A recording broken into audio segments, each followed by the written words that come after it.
When I woke up, very confused, she said, "You almost died last night. In fact, no one can believe you were alive." I went into the games not knowing what was coming. As humans, we just hate uncertainty. You just sensed that it was out there. You have to start somewhere. We're all programmed to push ourselves even farther. This is On the X, an IRONCLAD original.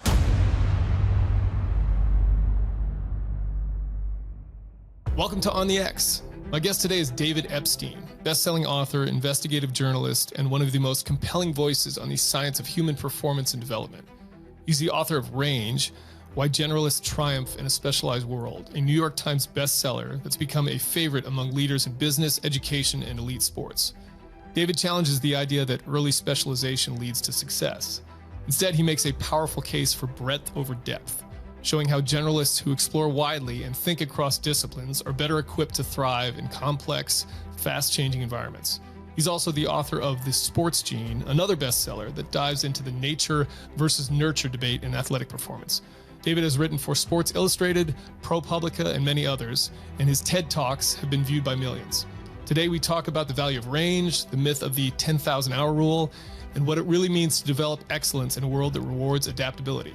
So here we go with David Epstein on the X.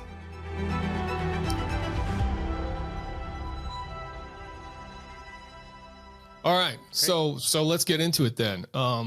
So I loved your book, or at least the most recent book, Range. Thank you. And it's a subject that I had never thought about being a thing, I guess. Like this idea that generalization might be better than specialization, even in terms of being good at something, so to speak. And it's good news for me because I tend to be a generalist. I'm somebody who's sort of dabbled in things. And I always say my dad was great with, like, I never knew what he was doing for a living. And he always said, like, I never figured out what I wanted to be when I grew up. So I just kept doing different stuff. I still feel that way, by the way. Yeah. Well, I think a lot of people do. Right. But I think it's also, it sort of goes against the culture in a lot of ways, right? Like this, it's sort of like, well, if you're going to be really good at something, you should spend a lot of time in it and focus on it. So yeah. What got you into this subject in the first place? What turned you on to this idea of, well, maybe generalization's better? Yeah, it's kind of a funny origin story. I mean, because I've had a very winding career myself. Like before I was a writer, I was living in a tent in the Arctic, studying the carbon cycle, you trying to be a scientist and stuff. But the genesis of this book was really my first book that was about genetics and athleticism. And in that book, I criticized pretty stridently the research underlying the so-called 10,000 hours rule, the idea that, you know, the only route to expertise is through 10,000 hours of so-called deliberate practice, which means like very focused on error correction, basically. And there were just some real flaws in that research, and it was so famous. So I set out to write a book that was like pro that. And then as I dug into the research, you know, I had to go back to my publisher and say, I think I'm going to need to extend my deadline, you know, rewrite the contracts. I have to start over because what I pitched is this research is really flawed. And that involved me also critiquing Malcolm Gladwell, who made that research famous. And then in 2014, so this book comes out. I think it's just my passion project, right? And it starts to, you know, get around. And I get invited to debate Malcolm Gladwell at the MIT Sloan Sports Analytics Conference. It's kind of like this conference co-founded by Daryl Morey, who's the president of the 76ers. It's like a lot of sports analytics stuff. Mm-hmm. And so we get invited there to debate athletic development. And we'd never met before. Malcolm's obviously a clever guy, and I didn't want to get embarrassed on stage. So I read everything he'd written to prep. And I saw, you know, he argued for the importance, again, in sports of starting as early as possible and specializing narrowly. And I was a science writer at Sports Illustrated, and I went and looked at the longitudinal research, not just the research of what are athletes doing now, because elites are spending more time in deliberate practice once they're pros. Right. Okay. Yep. But what were they doing when they, in studies that track people from the time they were children up to pros or wherever? And it showed that actually the future elites much more often tend to have this so-called sampling period where they did a variety of activities. They learn these general skills, like sometimes called physical literacy, that scaffold later more technical skills. They learn about their own interests and abilities and delay specializing until peers who plateau at lower levels. So I bring this up at the debate.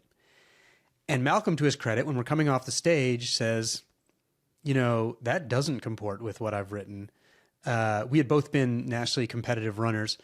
And he says, this was in Boston, we'll both be back home in New York the next day. You want to run with me and talk about it? And so long story short, we became like weekly running buddies, and we would argue about this stuff on our own time. And so basically I started doing homework just so I could be informed for my running arguments while running with Malcolm Gladwell. And, you know, very quickly it expanded beyond sports, where we started saying like, well, I wonder about this domain. I wonder about that domain. And so it really came very naturally out of these conversations. So the intro of the book is called Roger versus Tiger. And when we were running, he would say, okay, we're discussing the Roger versus Tiger problem. And that would just be the analogy to these other fields. So it really came out of this generative argument. This has been the case, like anytime I've critiqued someone's work, they end up becoming like my favorite conversation partner in the world. It's one of the perks of my job. That's a very professional thing to do these days, especially. It's like, hey, you can have an argument and disagree with somebody and enjoy their company. And you know, I mean, he set a great example, really, because at that point where I didn't have as much professional capital, he could have just come and like tried to embarrass me, which frankly, someone who wrote a derivative book of his basically just did when we were on the radio together, you know, just try to sort of embarrass you. But I remember he said this phrase that I like stuck with me and that I tried to apply is he said, I have the luxury of learning from my critics. He's like, I'm confident in my work. And so it's a benefit. Like I feel okay to learn from my critics. And I've adopted that from his example, because if you're a science writer and you're writing about enough science, something's going to be wrong. Whether the research just doesn't replicate, whether you framed it wrong, you know, maybe you just made a mistake, maybe a scientist told you something, or whatever. So I think you have to, if you want to be, you know, if you want to have integrity in the work, I think you have to have that approach. And he's been a really, you know, even though our relationship was founded completely in disagreement, he's been a really important role model for me in that way. Yeah. He was the very first interview I had on this podcast. Oh, wow. Oh, that's really cool. And he was great. I loved the conversation. So on that point though, were you looking at, like, how did you come to different conclusions, right? Are you looking at different data sets? Is it just, you know, they fall in sort of different categories? How do you do that? I mean, initially, you know, and by the way, I should say like another impetus for this moving beyond just me and Malcolm talking to book project was when I gave a talk to like 12, it was probably 10 to 12 people who are scholars from the Pat Tillman Foundation. I over the years have done some work with the Pat Tillman Foundation. And these were like incredible people who were really anxious about the fact that they were career pivoting later than some of their peers. And given how I know that struggle well. I mean, and given how like unbelievably impressive these people were, and that they had these leadership experiences that like every organization wants, but in a million years couldn't give to you in any other way. I thought it was really interesting to hear the anxiety from these really high performers and say, oh, there's something here to be done. But so your question about how did I get to other domains? Initially, I just started thinking about, let's start with, okay, sports obviously was where it started. And then I said, well, what are other domains that we associate with basically obligatory early specialization? And the next one that came to mind was music. So then I just moved to music because I thought that was like the most obvious after sports.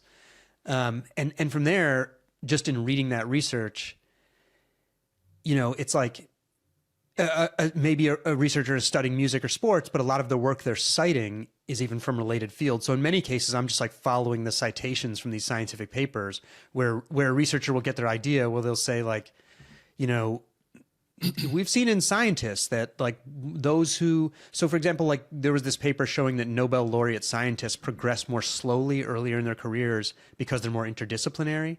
So they're not like moving along the tenure track as quickly. And so there'd be like a music or sports paper that would cite that, you know, just say like, there is some evidence that like diversification early slows you down, but has benefits later. And so I would just go look at that citation and it would end up in some other field. So a lot of it very much was just sort of like following the breadcrumbs that scientists were leaving in the citations of their papers.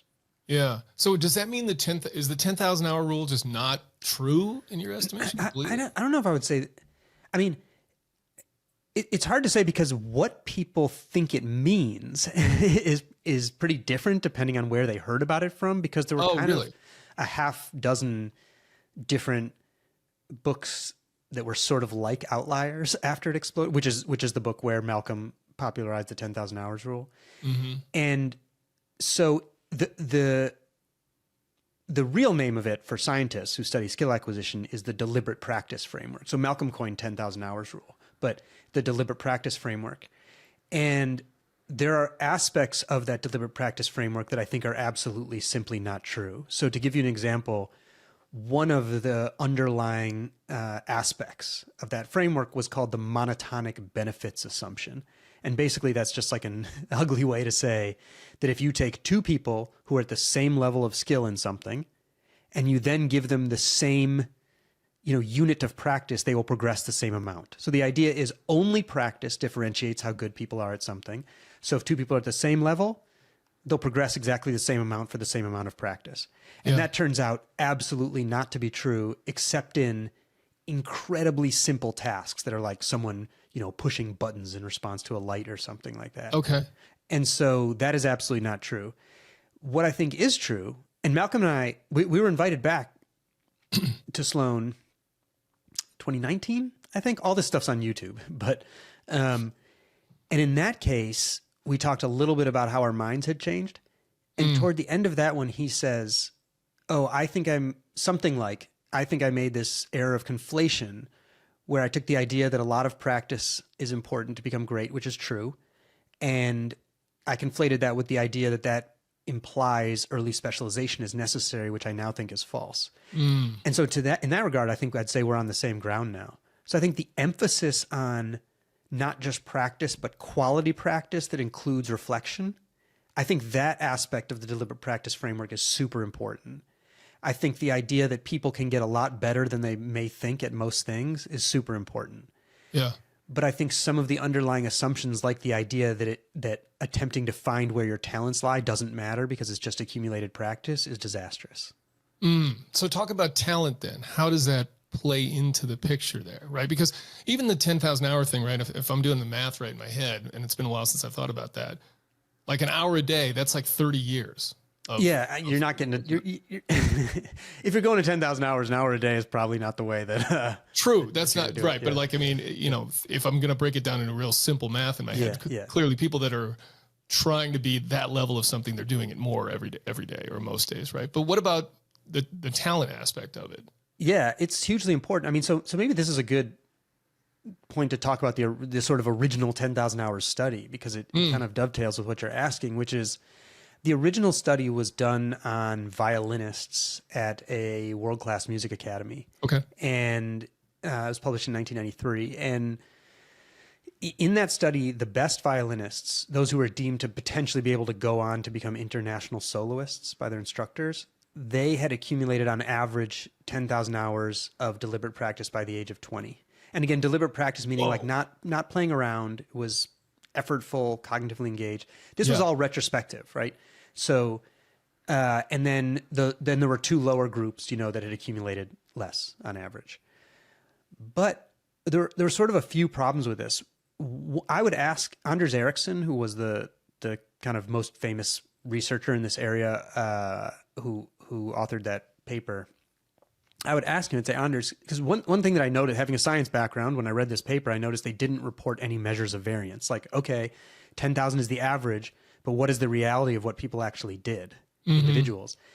And he would tell me, he'd say, well, these were just like retrospective accounts we were asking people to make of their life of practice. So it wasn't actually tracking them. And they were inconsistent in the retrospective accounts, so we didn't really think that variance matter. Well, and my feeling was kind of like, well, everyone has trouble getting good data. That doesn't mean they leave out like variation. Yeah, right. And what it turned out, so about 20 years after it came out and after I critiqued it, they published some of the actual raw data so you could see. And that data showed, so they had made this conclusion originally that there was complete correspondence between the three groups of violinists, meaning nobody who had practiced less was better than someone who had practiced more. That was one of the original conclusions. And when they published the further data, it showed that conclusion was wrong. In fact, some people who had practiced less were at higher levels than some people who had practiced more. And there was a huge amount of variation. So nobody had actually practiced 10,000 hours. It was like an average and there was variation all over the place. So to give you a sense of I think what's representative in skill acquisition research. In chess, there's a lot of research in chess because it's very easy to track skill level with this point rating system. Yeah. And there's a chess study where it tracked people going to international master status, which is one down from grandmaster. Okay. And some people made it to that status in 3,000 hours. And some people had passed like 20,000 hours and still hadn't made it. And so the average was 11,053 hours to reach international master status. But nobody actually did that, right? So you can have an 11,053 hours rule, but it doesn't tell you anything about the reality of skill acquisition because some people were, doing it much more quickly than others. And so I jokingly called it a 10,000 hours plus or minus 10,000 hours rule. Because when you include measures of variance, and this occurs in basically almost everything that's studied, there's this tremendous individual variation. And some of that is talent. Like you see that some people, for the exact same identical practice, in some cases, I experienced this when I was an 800 meter runner in college. You take a group of people, you put them on the exact same training, and sometimes they get more different, not more the same. Yeah. And so finding those areas where you progress quickly, I think is pretty important. And I think the only way to do it is with some trial and error. Yeah. I'm just trying to think of it's got to be really hard to measure any of this too, because it's like, okay, even the idea of deliberate practice, like, well, how do you measure how deliberate somebody is in their practice versus just kind of having fun and noodling? And there's a lot to be said for the idea of play too, like playing at something, having joy around it and just sort of screwing around with it has its own benefits beyond that, right? Absolutely. I think you're just hit on one of, the major oversights of sort of the strict version of the 10,000 hours rule. Yeah. And Anders Ericsson, he wrote eventually to kind of clear up some of his own thoughts about this work. He wrote a book called Peak. And in it, he made this, I think, very honest, but also kind of gaping caveat where he said, this framework really applies to places where we know exactly what you have to do to get good. And someone can watch you practicing and tell you exactly those things.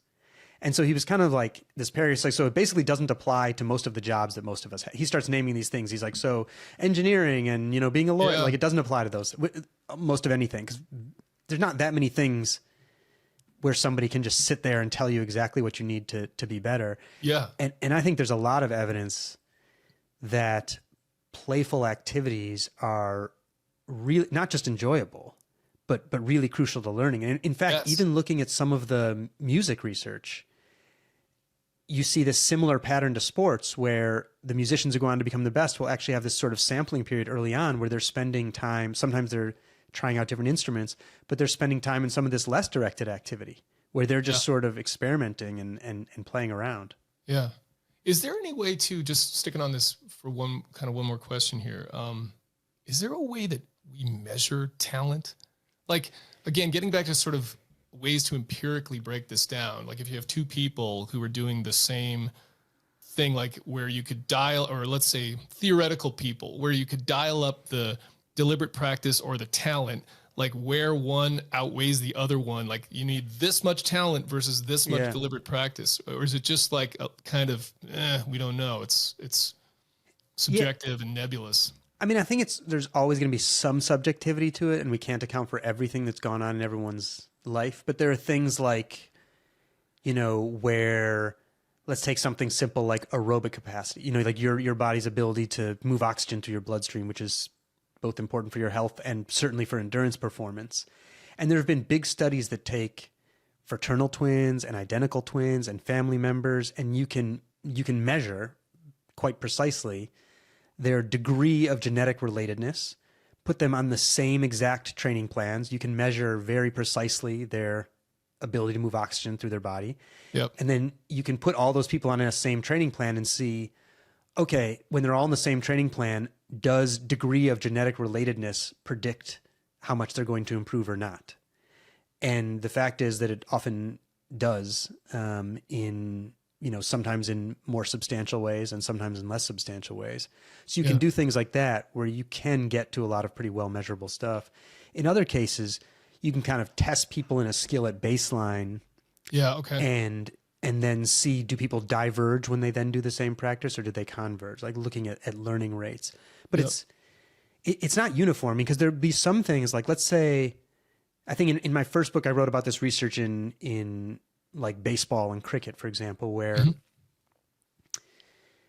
there's certain like visual characteristics, like basically physiology of people's eyes and brains that allow them to be better at, tracking flying objects or not.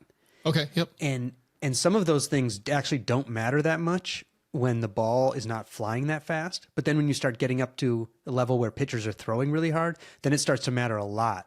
And so you may not see that much of difference at lower levels, but then you start seeing people with certain characteristics just getting completely selected out when the level gets harder and harder. So that's kind of a different sort of talent where it may not show up until you're sort of pushing the boundaries. So I think there are kind of a lot of ways to get at this stuff. It's not always clean, but sometimes it's actually a lot more measurable than people might think. Yeah. So let's go to like you said, you start the book off with, or range off with this example of Tiger Woods and Roger Federer. I didn't know, I mean, obviously I knew who both those guys were, but I didn't know this disparity in terms of how they got to where they were. And it clearly shows that, okay, the specialization route does work in circumstances, right? Like that can work. So what's the difference? Like, why does it work sometimes there? And when you kind of talk about the environmental thing, this, I think it's kind versus wicked environments. So what does that mean for people that aren't familiar with that? And I should say, obviously there are many, many different ways to succeed or fail, basically. And so as many different paths as there are people, but one of the important, I think, and it's interesting that you said, you didn't know kind of the Roger Federer story. No, I didn't. And that's the interesting thing, right? It's like, so the Tiger Woods, obviously very famous early specialization. Yeah. Although I didn't know how early, like some of that stuff is crazy, like Mozart level kind of. Totally. I mean, level, he's remarkable. Right? And also, I mean, he was just very physically precocious, right? Like, there's a photo of him standing on his father's palm when he's 6 months old. Like, people who have children know that that's just not normal. That doesn't mean he was necessarily going to be a great golfer, but he was obviously physically equipped to try things that most kids are not. Yeah. And so he's famous case of early specialization, whereas Roger Federer played a whole bunch of different sports. His mother was a tennis coach, but she wouldn't even coach him because he didn't want to return balls normally. So it wasn't just deliberate practice, right? Like he was way into playing around, played like a dozen different sports, declined to move up to a higher level with older boys when his coaches wanted him to, because he just wanted to talk about pro wrestling with his friends and all this stuff. And there was this really fun anecdote where when he got good enough to warrant an interview with a local reporter, and the reporter asked him what he'd buy with his first hypothetical paycheck if he ever became a pro athlete. And he said a Mercedes.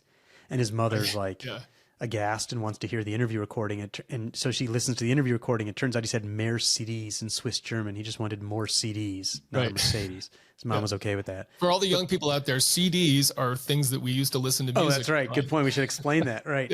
And a disc-like object that holds music data. So point being, he wasn't focused on being the next great the way that Tiger Woods was. Yeah. And the interesting thing is everyone knows the Tiger story, and even tennis enthusiasts don't know the Roger story, even though his story is the norm according to the science, and Tiger's is the exception. Yep. And so what's the difference there? And I think part of that is what you were alluding to, the difference between the learning environments. So this psychologist, Robin Hogarth, coined these terms kind and wicked learning environments. And what he meant was a kind learning environment is where, rules are clear and never change, patterns repeat, not a lot of human dynamics involved, feedback is quick and accurate, work next year will look like work last year. A wicked learning environment, feedback may not be as clear all the time, like other people may be involved. Conditions may change. Patterns don't just necessarily repeat, and feedback could be more delayed or even inaccurate. And so in more kind learning environments, there's like a much better case for strict specialization working, because you kind of just automatically get better from doing a thing over. You're basically trying to do something over and over with as little deviation as possible. So you think of like a golf swing, you're just trying to get that same perfect shot over and over and over again. Whereas tennis is, in the scheme of things that humans do, it's still a kinder learning environment because it has built-in feedback and all these kinds of things. But the so-called anticipatory sports are the ones where things are actually happening too fast for our biology to react to them. So you actually have to be kind of guessing based on body movements and flights of balls ahead of time what's going to happen. So you're really forecasting. In those cases, this broader mix of skills turns out to give people an advantage. So it looks a lot like language, where someone who played at least 3 different so-called attacking sports, this would be where you have to anticipate, soccer, football, baseball, things are flying and you have to kind of judge and prevent them.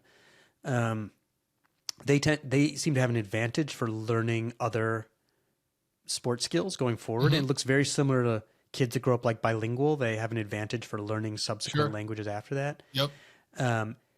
And so I think the larger analogy to the world is the more wicked a learning environment is, and most of us are in much more wicked learning environments than sports, the bigger the benefit of having this broader toolbox that you can use to kind of adapt to new problems.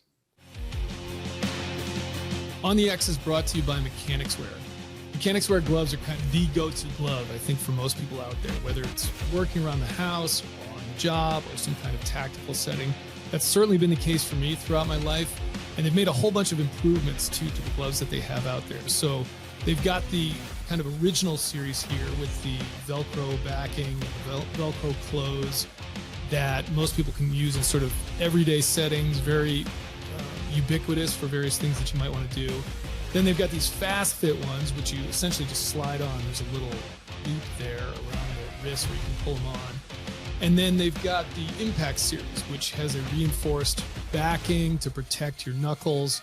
And then they've got this lock ring reinforcement around the thumb now, where there's a lot of wear and tear.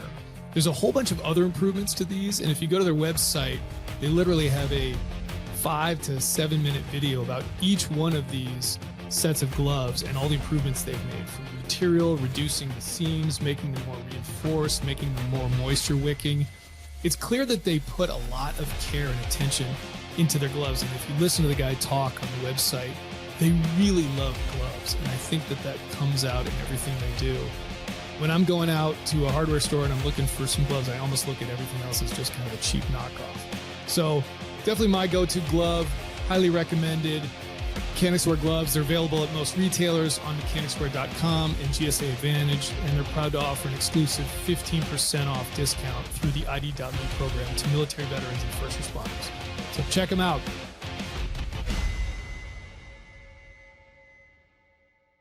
So I want to kind of pivot to things other than sports, because most of us, certainly at our age, aren't worried about becoming world-class athletes. However, the place where I think this is super relevant for a lot of people out there is with our kids and growing up playing sports, because look, my attitude has always been, I have 3 kids, 3 boys, and they all play sports. They play different sports, some of them multiple sports. And I've always been sort of like, just realistically, are they going to become professional athletes? Probably not. I mean, that's fine if that's what they want to do.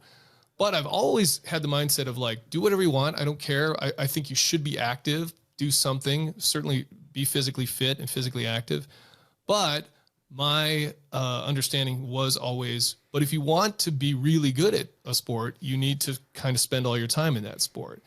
And now I'm starting to, thanks to your book, I'm starting to rethink that attitude. So how do we best apply this as parents to our kids' athletic endeavors? Yeah, it's tricky because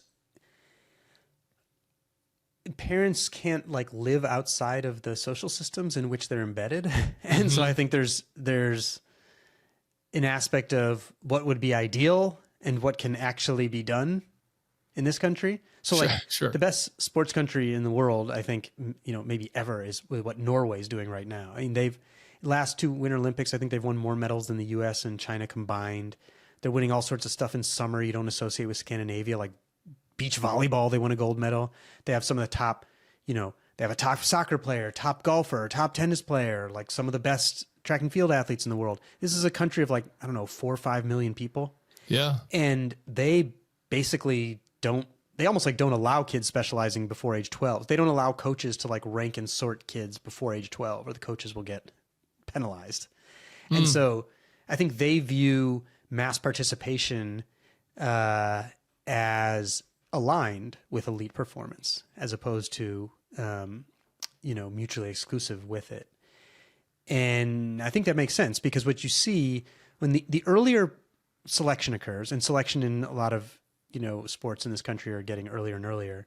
The earlier selection occurs, the more likely you get the wrong person in the wrong spot, right? Especially when it's like fully pre-puberty. That's why you see this so-called relative age effect show up. Have you heard of this? The relative age effect? This is where on like junior national youth and junior national teams, you'll see this incredible overrepresentation of kids who are born in the first few months of their cohort year, because the coaches, because they're basically 9, 10, 11 months older than their peers. Yes. And when you're 7 to 12, 13, that's a huge difference. Could be a huge difference in biological maturation. So the coaches will mistake, biological maturation for potential. So you'll see these younger teams just completely loaded with kids who are born in like the first trimester of the year, basically.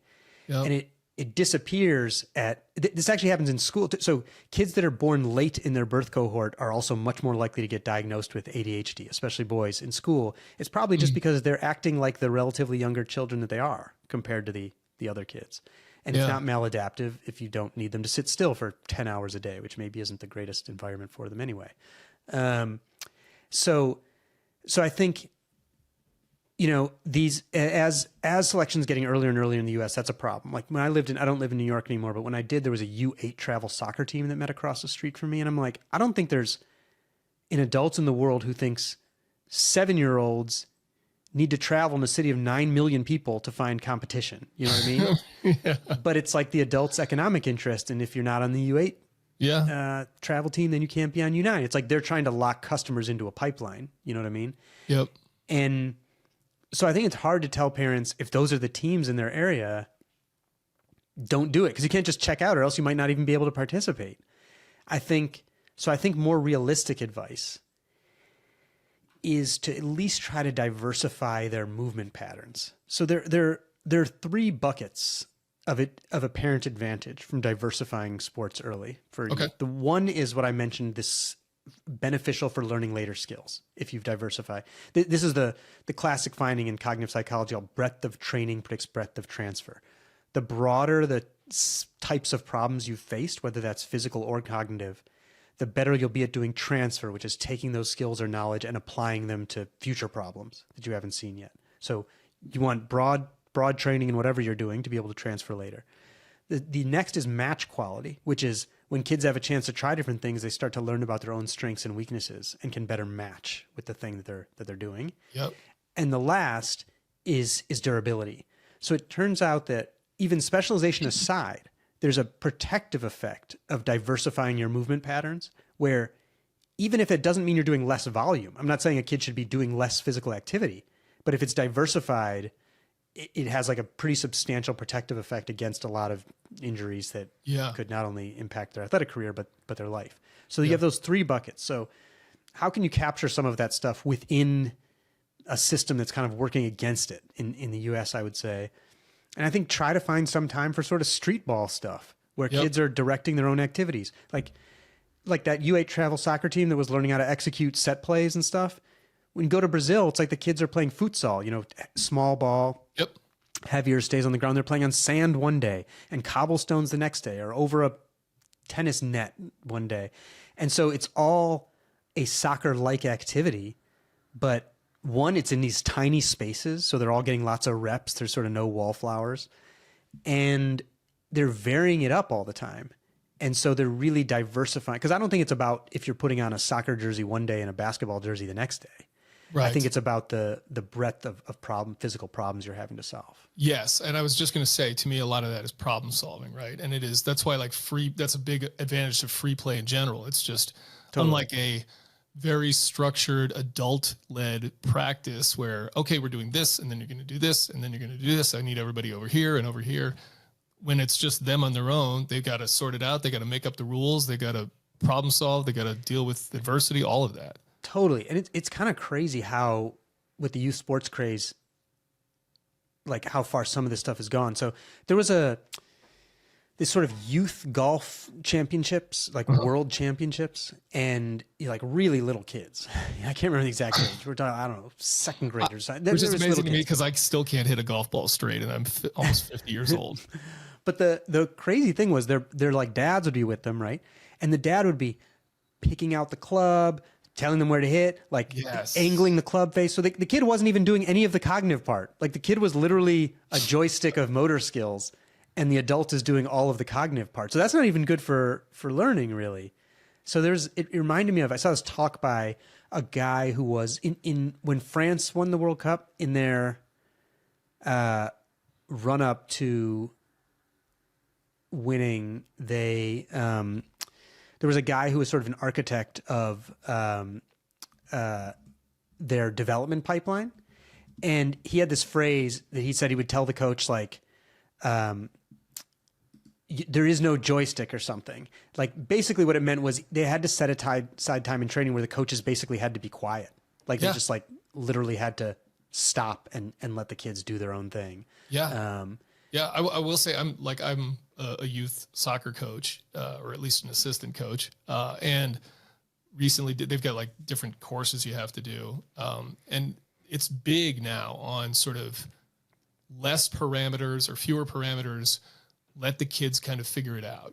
Like, don't give them so many stipulations and, put them in a box. It's like, let them figure it out, because that's what the game is. The actual game is you're not there every second going, this, do this, only one touch here, only two touches there. They've got to figure that stuff out. I mean, and I think this goes beyond, I'm going to speculate some here, but I think this goes way beyond sports to life in general, where been very interested in Jonathan Haidt. I don't know the psychologist, if you know his work, but wrote this book, I think I've read Generation. every single one of his books. Yeah. Okay. And so, he's big on we're solving too many of young people's problems for them. Like they're learning to appeal to authority for everything to be solved, and that's not so good. So we give a lot of lip service to the things that sports can teach, teamwork and, of course, perseverance, recovering from failure. And I think that those things are possible, but I don't think they're just a given if we're outsourcing those parts of the sport, like the dispute resolution and all those things.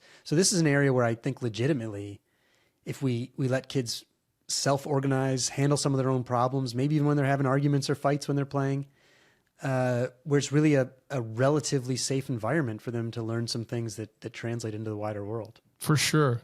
Last thing on the kids sport part of this, is there an age or a range of ages where it is a good idea to sort of, hey, if you really want to go a route, you got to start to specialize, where it's like, okay, you've done enough generalization, you've got the foundation here that is going to help you in the long run, but now you do need to kind of focus. Is there a specific time when people should do that?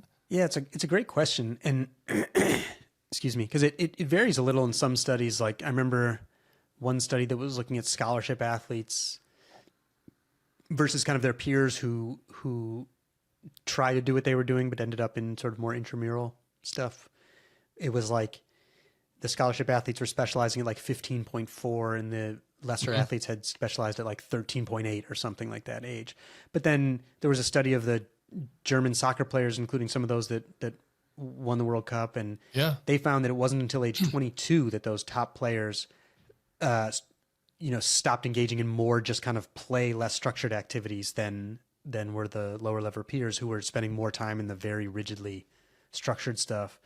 But what I think, to sort of look at it from another direction, I think really before age 12, you want to be doing diversification, because there's something, age 12 is also the time when you can know more or less, it's all rules of thumb, but you can no longer change your native language. Like you can still become fluent in a language for sure, but it won't be your native language. And sports skill acquisition looks similar to language in a lot of ways and uses some similar aspects of the brain. And so I think it's really important less important to worry about when you need to specialize and more important to say, when do you need to diversify? And it should really, if you're not getting some of that broader physical literacy in before 12, I think you're probably undermining ultimate long-term development for Okay. most sports. At least, Okay. again, for those sports that require anticipatory skills. Okay, cool. So let's talk about this in a realm outside of sports, which is more like sort of jobs and business and things like that, where people develop expertise and then go into a field and it can get really narrow. What does that look like in that realm because everybody listening to this most likely has a job and they have some expertise in something potentially, or maybe they're looking for expertise in something. So how do we apply that in the business world? Yeah. And I should say all this is semantic to some degree, right? Like in my past life, when I was training to be a scientist and I got off that track and then became a science writer at Sports Illustrated magazine, it's like when I went from science to writing, my science peers saw me as, basically being a generalist now, whereas my Sports Illustrated peers saw me as like the specialist because I was the science writer. So some of this is just semantic to what environment you happen to be in. But I think when we think about this in the broader world of work now, I think there was a period in the US in the 20th century, for a lot of the 20th century, when first you had a scenario where people could be trained or educated in a discrete period of some years, and then they could basically work for their entire life off of that training. Yep. And they could expect to face more similar work from one year to the next. Things didn't change as rapidly. Companies existed a lot longer. The lateral mobility was much more limited, so people weren't moving between jobs as much. And so I think in that scenario, specialization made a lot more sense and worked better. Mm-hmm. I think when we shifted, in the late part of the 20th century into whatever you want to call it, information economy, knowledge economy, creativity economy, whatever you want to call it, that idea of discrete period of training followed by working based on that for the rest of your life, for most people kind of disappeared. Mm-hmm. And lateral mobility became much more possible. So there were good reasons to move between jobs, and often you had to. People have to learn a lot more regularly and relearn things, have to be adaptable to industry shocks much more often than ever before, to new technologies, all these things. And so suddenly we shifted into this much more wicked learning environment in the world of work, where we have to be adapting and changing. And in that scenario, again, that's where that breadth of training predicts breadth of transfer. Like, you want to be facing a wide variety of problems, building a broad tool set. That doesn't mean eventually you bring that stuff to bear in some area, right? But it makes you adaptable, having that broad tool set and ability to pivot. And most people have to pivot fairly regularly at this point. And so I think it's not that we don't need specialists by any stretch of the imagination. I think we kind of maybe over-indexed on that a bit, which created opportunities for people who can integrate knowledge. Yep. But also, this just breakneck pace of change in work means that people need to be a lot more flexible, and excessive specialization can cause rigidity, or what scientists call the Einstellung effect. It's kind of like if all you have is a hammer problem, where if you've solved certain problems the same way over and over and over, you'll keep doing that, even if it's not the right solution or if better ones are available. Yeah. And so I think we need to diversify our problem solving in order to stay out of that, to avoid that so-called cognitive entrenchment. What does that look like from a development perspective, though? Like, how do we enact that in our own lives? Yeah. So let me give you sort of two examples. One being me, and one being one of the companies I was reporting on a lot for Range. So the company being 3M. So 3M, I had not thought of 3M as an innovative, anything about them. I hadn't thought about them at all, except I started reading these world innovation rankings that were peer rankings, where people at companies would rank other companies in terms of how innovative they saw them. And you would recognize all the names at the top of this list. It's like Apple, NVIDIA, Google, whatever. Yep. And then it would be like 3M in fourth or fifth all the time. And I'm like, the Post-it people? And so I got pretty curious about them and learned that actually they make an unbelievable array of stuff.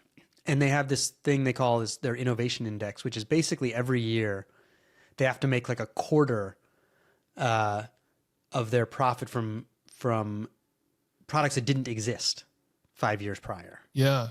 So they're constantly self-disrupting. They have about 7,000 inventors that work there. And they did internal research to try to figure out like which inventors contribute the most.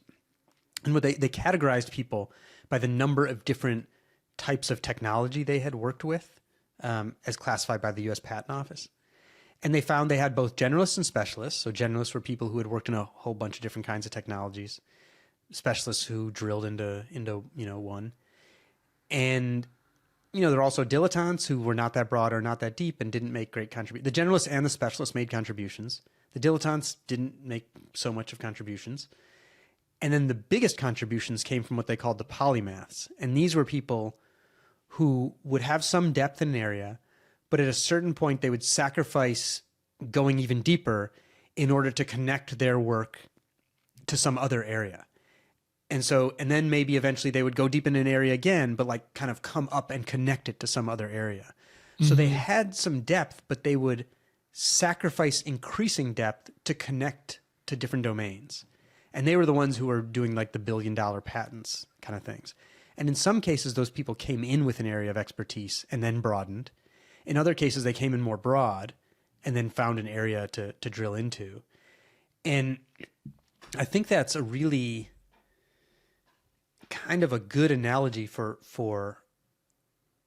anything, for any kind of work. And let me before I mention myself, actually, let me for one other study that came out too recently for me to get into range. And this was done by this guy, Dashin Wong at Northwestern, who studies people's career progressions. And his studies are amazing because whereas some researchers might do a study with 26 people, he'll do it with 26,000 people. Oh, wow. And so he'll use AI to analyze data in really interesting ways. And so one of his recent studies looked at, so he had documented in careers a hot streak, the fact that most people do their best work in a streak. And most people only have one. Some people have none. Most people only have one where they have a period where some of their work is much better than their work had been. And some people have two. And what he basically found was that the pattern that predicts a hot streak is a period of exploration followed by a period of exploitation. This is this old trade-off that goes back to like industrial research, the explore-exploit trade-off. Explore is learning new stuff, trying new things, experimenting, finding new knowledge. Exploit is taking what you know and drilling down and getting the value out of what you already know and can do. They're both important, but what he showed in this hot streak research was that the hot streak will typically follow a period of exploration where someone is trying different things. In some cases, they're like when he looked at scientists, they would work on different projects with smaller teams, trying out different things. And then they hit on something that's really worth drilling into. And then maybe they'll assemble a bigger team and really drill in and sort of stop doing that exploration as much. And so his sort of main piece of advice that came out of this was that most of us probably are not spending enough time in explore mode in our work in order to get the hot streak. If you just do the exploit part without the explore part, your chances of having a hot streak are much, much lower. And so his suggestion is to find ways to experiment, whether that's working with multiple smaller teams, running small experiments to see if something in your work works, or to learn some new thing and see if it helps you improve. If you're not sort of doing those things, your chances of getting a hot streak decline precipitously. And you do that in an effort to figure out how you should focus in. And so I think so for me, I keep what I call my book of small experiments. It's just like when I was a science grad student, I have a book where I make a hypothesis. I say, here's a thing I would like to try to improve at. I'm going to come up with a way to test that, to try to improve at it. And then I'm going to reflect on whether that worked or not. So one of my most fruitful experiments came when I was writing Range, where at the time I was doing some very traditional investigative reporting. I was like reporting about drug cartels in Mexico. And in that kind of work, your editors and lawyers really want you to put everything in other people's words if you can. So a lot of quoting. So very quote heavy. I knew the manuscript for Range was not working, but I didn't know why. So I thought, let me expose myself to different writing structures. So I took this beginner's online fiction writing course, right? And we had assignments where you had to write short stories because fiction has more structural diversity. So that's where I thought I could get some good exposure. And we had short story homework where we had to write a story with only dialogue and then a story with no dialogue. And this was like a revelation for me. I was so much better at the no dialogue story. Sure. Just narration. And so I went back and I realized I'm using way too many quotes in my writing. I should just be using narration. And I'm using quotes to paper over stuff when I don't understand it well enough myself. So I need that now pinpoints for me the places where I need to do more reporting. Yeah. I started from zero. I redid every page of the book. Oh, and wow. I think it made me a much better writer. Not all of my experiments are that fruitful. Sometimes it's like, okay, that was something I tried and I don't think I'm going to do it again. But I think that's the way it goes. If you're really trying to improve, you have to risk wasting some of your time in order to find some of those really fruitful experiments. So I keep that as a practice where at least every other month I have to run one of these kind of experiments. And it can be as small as talking to somebody about a skill or line of work that I don't know much about, or as involved as, taking a class or working with someone on something. Yeah, that's a great practice. That's something I'm going to try and adopt. I mean, I don't know if I do that naturally. I certainly don't do it deliberately in that way, but that's a great practice to adopt. It's interesting you mentioned the 3M thing, even like Post-it notes, right? That was a thing where like it was a failed adhesive where they were trying to develop a real adhesive, and it was like, oh, this sucks. It barely sticks to anything. And someone thought, well, how do we use it? Let's use it for something else, right? And then it's like the thing they're the most famous for. Totally. Because 3M, because they know they need to be disrupting themselves, they have all these like cultural touchstones that are meant to promote interdisciplinary collaborations. They have this thing they call the periodic table of technologies, where it's arranged like a periodic table showing all the different stuff that the organization can do. And the point is for inventors to look at it and say, like, how can I get out of my lane and connect to someone else's work? And they have these like science fairs. I can't remember if it was one of the science fairs where the Post-it thing happened. There was like one guy who wanted to be able to mark pages in his Bible and take the sticky notes in and out, and move them to different pages without damaging the pages and without having to use like a different sticky every time. And I can't remember if that was the case where there was the person with the failed adhesive was like, I have something that might, be able to help with that. Yeah. And it was at one of these like science fairs where they connect. Yeah. And, So on the polymath thing, that's interesting because what I think about there is that a measure of training? Like this goes kind of back to the nature versus nurture thing, right? If you become one of those people, is it because it's almost like specializing in being a non-specialist, right? Like, have you trained your way to be that way? Or is it again, you're sort of talented as being that, like talented as sort of looking that way, if that makes sense? Yeah, that's a really tough question. You're kind of getting at this. I've had this conversation with Adam Grant, who I bet people listening here, probably a lot of them are familiar with his work. He's an organizational psychologist and brilliant guy. And it gets at this. We had a conversation a while ago about so-called serial innovators. So I talk a little bit in range about Professor Abby Griffin's research on serial innovators, people who make repeated creative contributions to wherever they are. Yeah, right. And she describes these people as they have a need to learn outside their own discipline. They have a need to network with people who have different areas of expertise.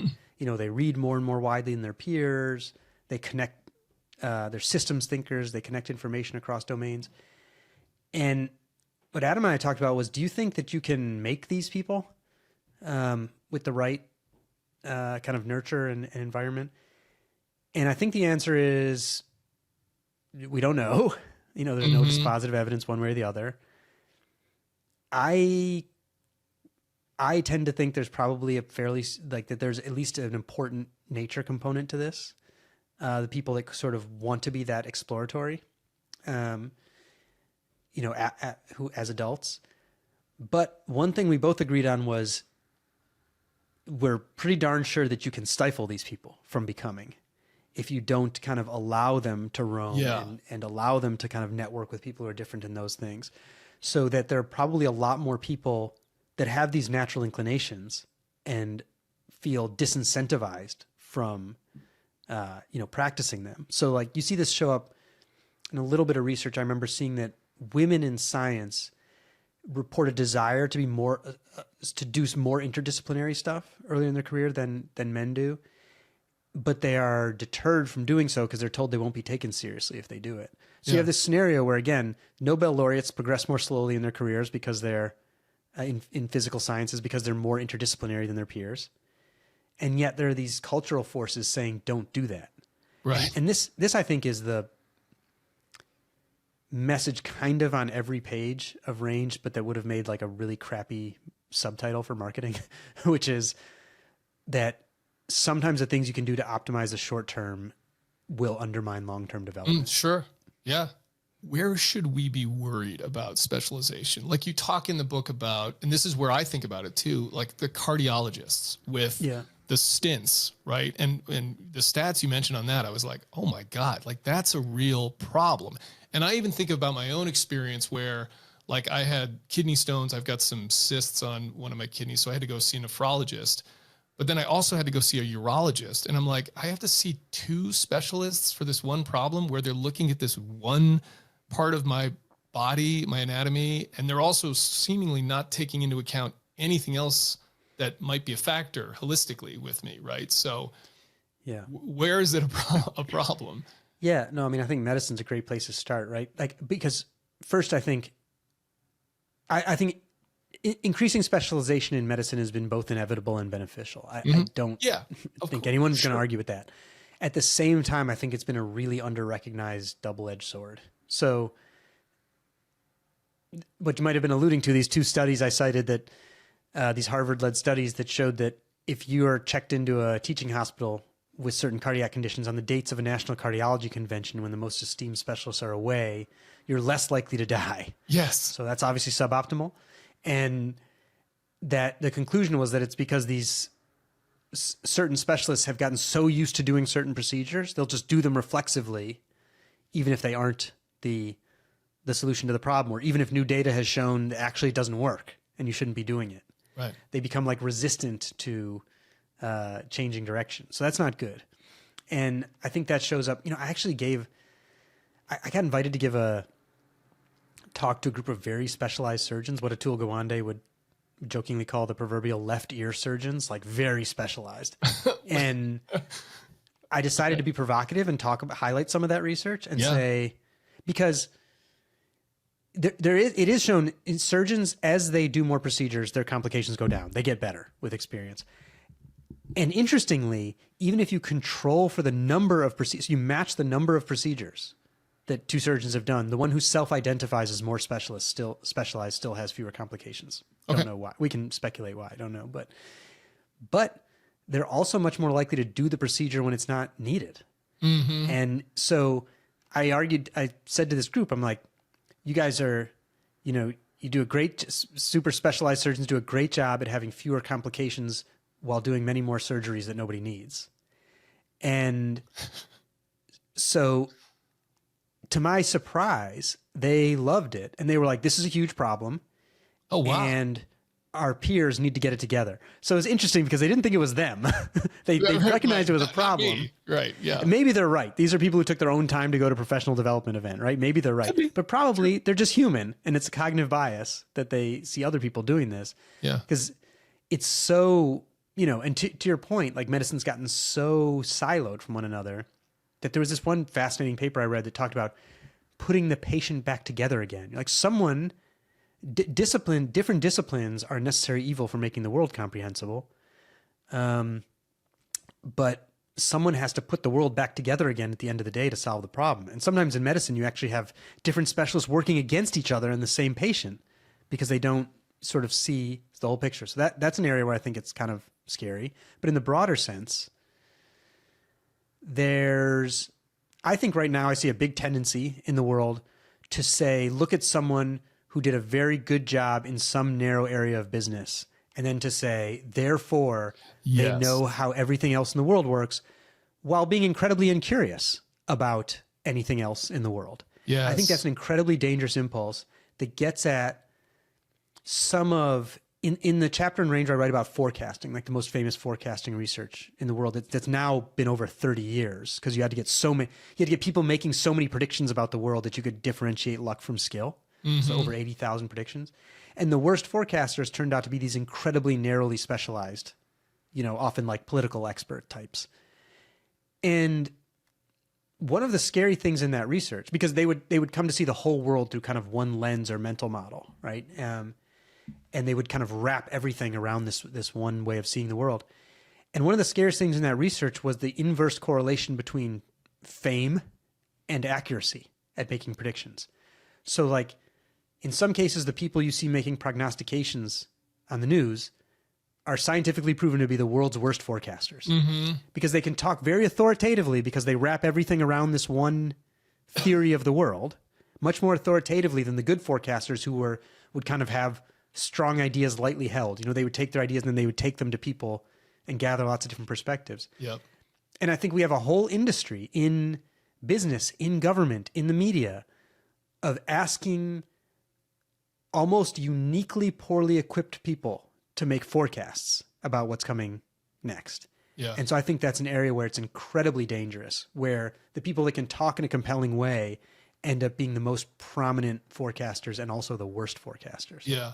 The curiosity thing, I think, is such a big piece of that. Like, it's one of those things, the older I get, the more I think one of the most important qualities you can keep is curiosity. Like, humility and curiosity. Like, just because you've been around for a real long time, it's great. Expertise, fine. Wisdom, yep, got it. But still, you don't know everything. And you should constantly sort of question even your own beliefs on things of like, am I right about that? You know? I agree with you. The downside is I feel like I've gotten, in many ways, less confident in certain ways as I've gotten older, because I realize like just knowing about cognitive biases doesn't make you immune to them. So like, I know I'm going to make certain mistakes, but I don't know what to do about it. Yeah. Do I have time for one more question, or you got to? Yeah, absolutely. Okay. Absolutely. So we'll wrap up with this one. I want to end with this because I think it's really relevant to like our community, so to speak. And this is this idea of knowing when to quit, which I loved in your book. It's like the sort of, there's such a zeitgeist of don't quit, never quit, like, you know, grind it out. And that's useful in a lot of circumstances. We need that attitude, but there are times to think, no, I shouldn't keep doing this. And I think sometimes we are resistant to that because we think it's a failure, or, you know, it's just a bad thing to do. So talk about that a little bit, like when we should quit. And by the way, Annie Duke, used to be a professional poker player and became a scientist studying decision making. Wrote a great book called Quit that I highly recommend. It's very interesting about the benefits of quitting. But that said, I think quitting needs a little bit of a rebrand. Like, obviously, it's not good to quit because something's hard. I think that goes without saying. At the same time, I think if we could rebrand it more as like strategic pivoting. So let me give you to go back to talking about I used to be for a few years on the final committee that selected scholars for the Pat Tillman Foundation. You know, so these were veteran soldiers and military spouses who would get grants for career development or education. And you had to, it was like, there were 8 of us, and it would be like a 3-star general and me. Like, I was definitely the, joker of the group, but they wanted some civilian input. So, you'd get together having independently ranked all the applications ahead of time, and then you start discussing them.